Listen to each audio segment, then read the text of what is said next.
في بالكم ثم بنكاجي تونسي كان يلعب بفلوس العباد في الفيرتوال كازينو وفي البلانات وكل فرزة وكل بيعات هذوك يجبد من فلوس العباد من البنكة يلعب يربح وهي كيك، وحتى مرات يخسر، وكل مرة ربح مبلغ كبير. قدم استقالته تو يعيش في فرنسا.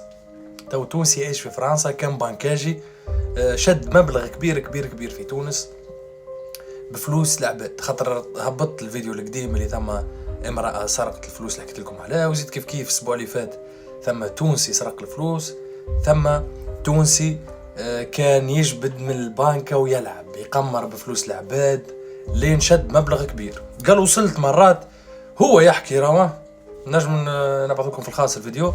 قال